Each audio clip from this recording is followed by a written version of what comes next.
Good evening, good afternoon, or whatever time of day it may be. Welcome. Hello, I'm Joe, and welcome to the Joe Show, where truth is our mission, reality our realm, said as we see it, and frankly as well. Now, in case you didn't know it, the United States is a racist, xenophobic, and sexist nation. It is and always has been. So proclaimed the Vice President of the United States, Kamala Harris. Amazing. I, like she, was born of immigrant parents who flocked to America seeking a better life, which they found. And they applauded and very much appreciated.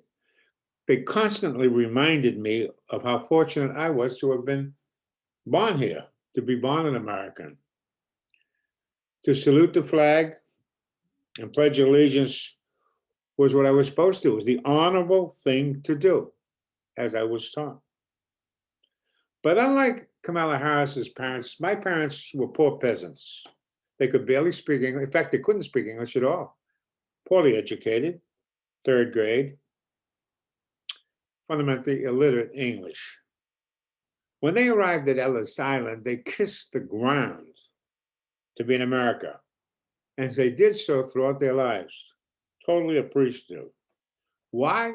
Simply because America offered them what they could not have in Sicily, which is opportunity, and they seized it. My father, through hard work and sacrifice, along with my mother, built their own business. You know, the typical pizza, Italian restaurant, a little pub, bar, the whole bit.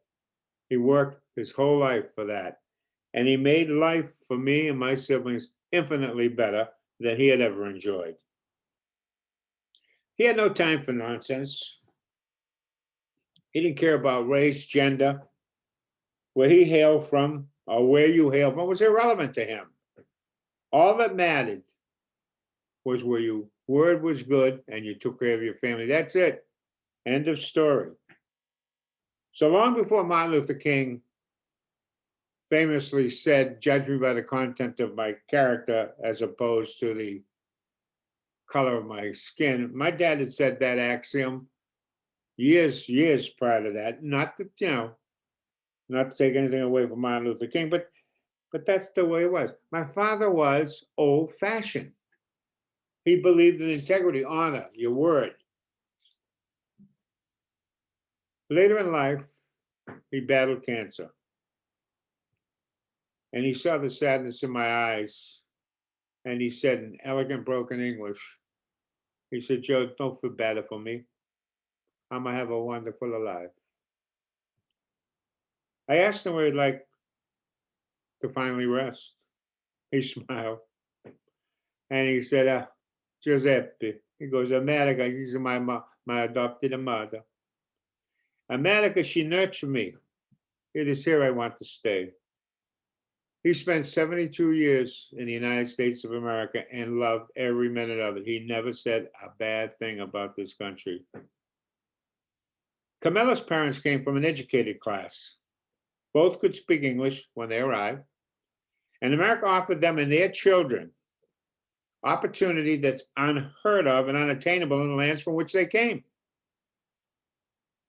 That an immigrant child of color, and a female at that, could become Vice President of the United States speaks volumes as to the inherent goodness and exceptionalism of America.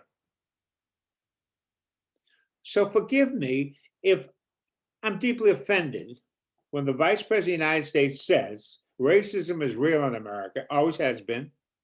Xenophobia is real in America and always has been, and is sexism.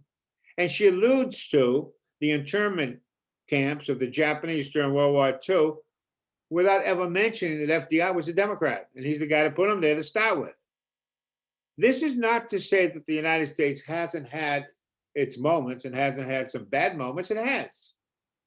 But it's self-correcting. We're a great nation, and to hop on our negatives all of the time is beyond me.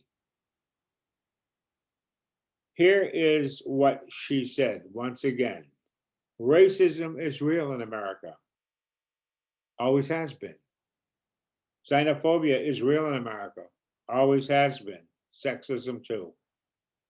If true, if true, then how does she explain the fact that she, Kamala Harris, a woman of color, a female at that, born of immigrant parents, was elected vice president of the United States? Think about that. And while you're at it, have yourself a wonderful day.